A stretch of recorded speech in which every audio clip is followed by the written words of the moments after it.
Our defensive line is proving its versatility, but the offense has been missing its most explosive weapon. Colts fans, we have two critical updates.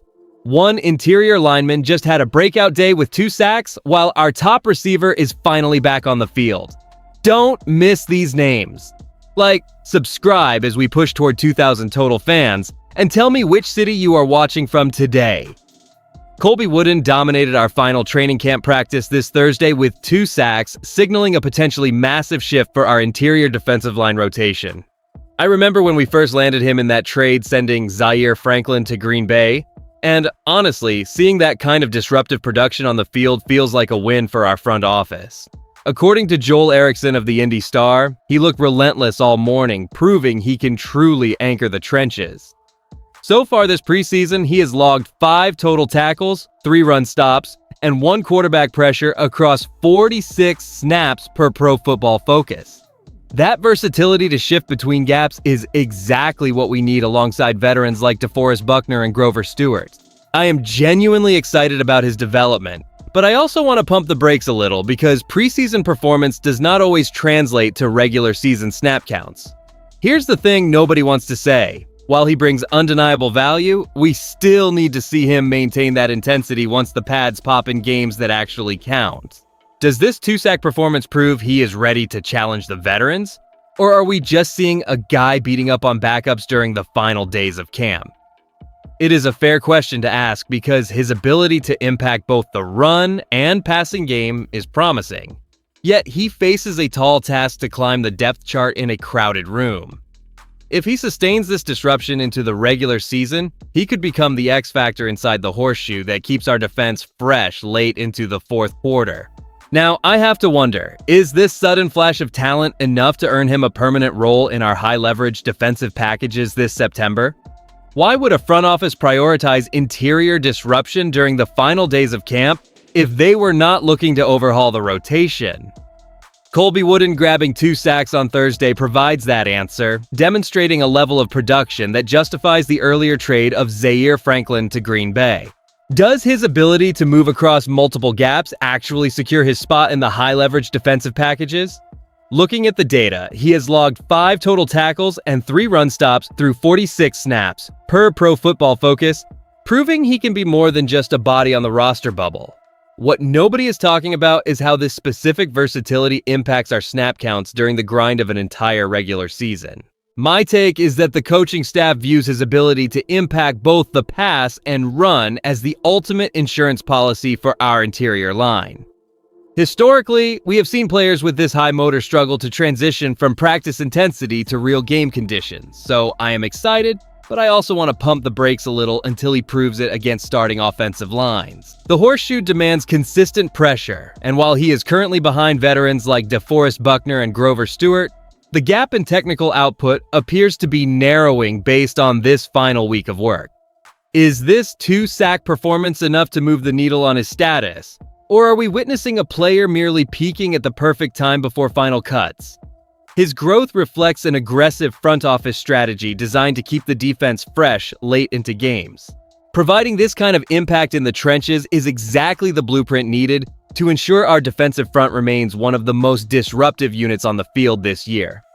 Now, let's move to our second story because I am thrilled to report that the Indianapolis Colts officially activated wide receiver Alec Pierce from the active PUP list this Thursday. Getting our clear WR1 back on the field is a massive development for this offense as we prepare for the September 13th season opener against the Baltimore Ravens. According to Mike Chappell of Fox 59 CBS 4, Pierce is back in the mix, finally turning the page on that nagging left ankle and heel issue that originated back in 2024 and worsened late last season. After a cleanup procedure in late March and a difficult recovery timeline, seeing him back at practice feels like a genuine breath of fresh air for our unit. Remember, this is a playmaker who led the NFL in yards per reception at 21.3 for 2 consecutive years, hauling in 47 catches for 1,003 yards and 6 touchdowns throughout a stellar 2025 campaign. With Michael Pittman Jr. now in Pittsburgh, the responsibility on his shoulders has never been higher, especially alongside the recently signed Keenan Allen.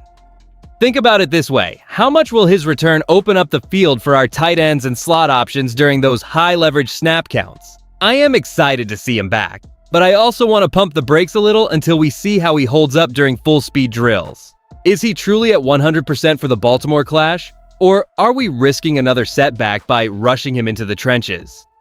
He signed that 4-year, $114 million contract with $84 million guaranteed for a reason, and his presence is the absolute key to our passing game success.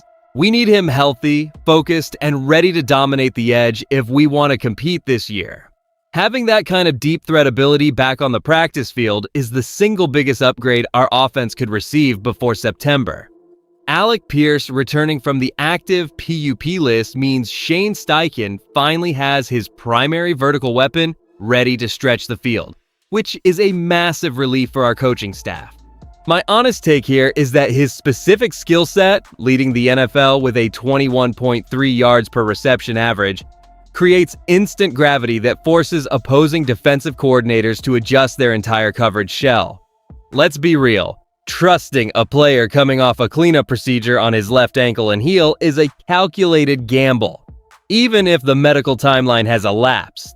If the recovery isn't truly behind him, we risk losing our clear WR1 during the most intense stretch of the regular season, which would be a catastrophic blow to our passing attack.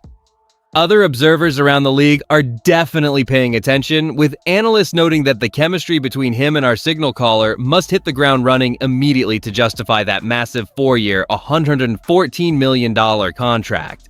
Can he actually maintain that explosive 21.3 yard per catch pace while navigating the physical toll of a full schedule? It is fair to worry about the lingering impact of that 2024 injury, but the upside of his return to the Circle City is just too high to ignore. Having him out there changes the defensive math on every single snap count, opening up massive windows for Keenan Allen to work the intermediate zones with room to breathe. I see this as the definitive turning point for our roster construction as we head toward the opener against the Baltimore Ravens. When you put both of today's stories together, here's the picture that emerges for the Indianapolis Colts. Our front office is aggressively balancing long-term roster stability with immediate rotational depth. Between Colby Wooden showing flashes in the trenches and Alec Pierce finally returning to practice, we are seeing the pieces of our 2026 puzzle finally fall into place. And the more I look at this, I see a clear strategy to maximize every single snap count. Wooden's disruption suggests we have real options for rotating the defensive line to keep veterans fresh, while getting our primary vertical threat back on the field changes the math for our passing game. Both moves represent a calculated effort to elevate our ceiling before the Baltimore opener.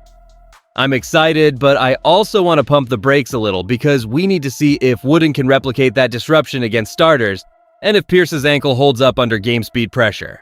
Is a 2-sack performance in camp truly enough for a backup like Wooden to demand a bigger share of the snap counts, or should we be tempering our expectations? And regarding Alec Pierce, are you confident that he can pick up right where he left off as our lead receiver? Or is his health still the biggest gamble facing this offense? I honestly want to hear your takes on this in the comments below. If you enjoyed the video, do not forget to like it and subscribe to the channel. I'm still pushing toward our first 2,000 subscribers, and every one of you helps me get there. Colts fans, I'll see you in the next one. I'll be back later to update you with the latest Indianapolis Colts news.